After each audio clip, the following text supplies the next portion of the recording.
welcome back to the channel. If you're new to the channel, I'm Shae Davis, and so welcome. If you'd be so kind to like, comment, and subscribe, and hit that notification bell, I so appreciate it.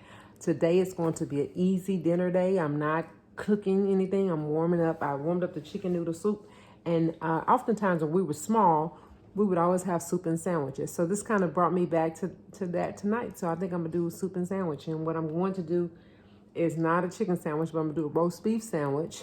And I'm gonna show you how I hook the roast beef sandwich up. It's a game changer.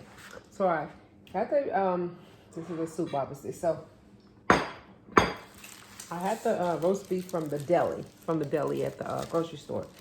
And let me get this head out the way. So I got the roast beef from the deli. And I'm telling you, this is like the best. Even if you do a pot roast of your own, this is the way to hook your, when I make the pot roast, I'm gonna show you guys. The next day if you have roast over, these are like the best sandwiches in the world.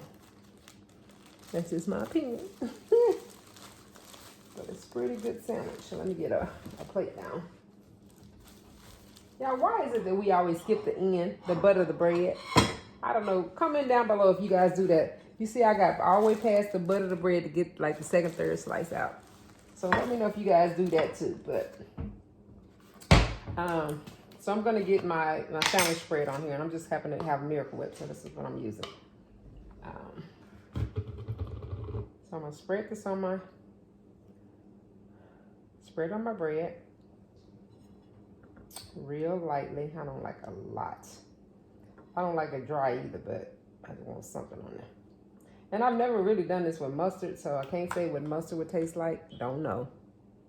I go with what I know works, so, or what tastes good. So with that being said, I'm gonna get a couple of pieces of this roast beef out, and I'm gonna do it just like a deli sandwich.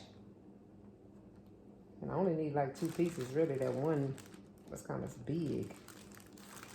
So this is all I'm eating this evening. You guys, I think I need to tear this piece in half because this is a big piece of roast beef. I definitely won't be hungry this evening. But those are big pieces. Okay. So after that, you have to cut you up some onion. Cut you up some onion. If you like onion, cut you up some onion, honey. I'm telling you, this is going to be worth you cutting it up. And then add some pickles to top. Whew, honey, this is the best sandwich in these states. You hear me? And then just put the top on it. And honey, we're going to put this to the side. And we're going to bite into these sandwiches. And I'll tell y'all how good it is. Because y'all know if y'all were here, I would definitely share. But since you're not, y'all can live through me.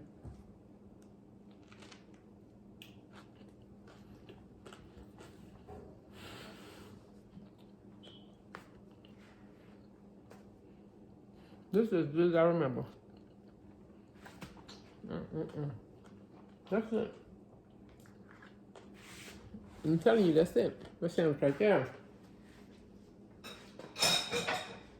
And it's even better when you make your own roast beef. This is sliced roast beef, so but it's even better when you make your own roast beef. And that you can count on. And you guys, while I'm sitting here and I'm just relaxing on this Thursday evening. Again, I'm not doing any cooking today because we have so much leftover. So, and if we don't eat them, we're gonna waste food. And I don't, we're not trying to do that. Something on my tooth. But I want to share with you guys something. I read something in the Word, in the Bible. I said about maybe 2 weeks ago, maybe 3 at the latest. And everything in me said to share it. And I've been disobedient. So I'm going to walk in obedience and I'm going to share the word because it just keeps coming back to me to share it, So I'm going to share it with you guys. And I had never read this before in the Bible. Now, I've heard many times about, how we're supposed to, love our neighbors and things of that nature. But in James 2, 8 through 9, I'm going to read it for you. If you really keep the royal law found in Scripture, love your neighbor as yourself, you are doing right. But if you show favoritism, you sin and are convicted by the law as a lawbreaker. I didn't even know favoritism was a sin. And for those people out there that, got your favorite daughter, your favorite son, your favorite grandchild, your favorite teacher, your teachers, these teachers out here have their favorite students, these coaches have their favorite these favorite players and things of that nature. Y'all may want to be careful with that. I never knew that showing favoritism was a sin. I never really got into that because I was not the favorite. And I'm okay with that. But I do tell you this. But when, parents, when it comes from a parent's standpoint or elders in your family, when it comes related to children, it does do a negative impact. I can say that because I've lived through that. It's a negative impact on children. It's and they carry that into adulthood. That you always feel like you have to overcompensate. You always feel like you have to do more than the next person. It's the same form of discrimination. It's just discrimination, just like we do in the racial discrimination. It's the exact same thing. And so, but this time, most of the time, it's within your own family. So, or within your own community, with people that's supposed to support you and love you and all and push you forward in life. A lot of times that favoritism is found there. And it's a sad thing, but it's a real thing. And so I'm just letting you guys know, when you're out there and you're showing favoritism, understand that you're going to have to give an account for that. That's not on that person. That's on you.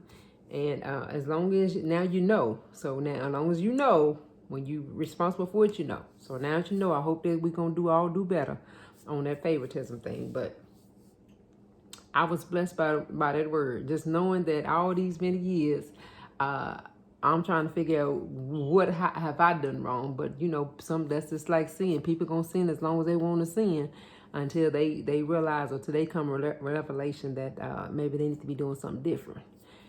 So if this word convicted you, don't be upset. Just go ahead and know that you got opportunity to self-correct and ask for forgiveness and go forward. So if you came in late, please go ahead and subscribe, hit that notification bell, like this video. I'm not sure what I'm cooking tomorrow, but stay tuned and I will be cooking something. I may bake something tomorrow, so you guys stay tuned. Thank you for watching. Appreciate you. Love you. And if you have an opportunity to be nice to somebody, take that opportunity. Thank you much.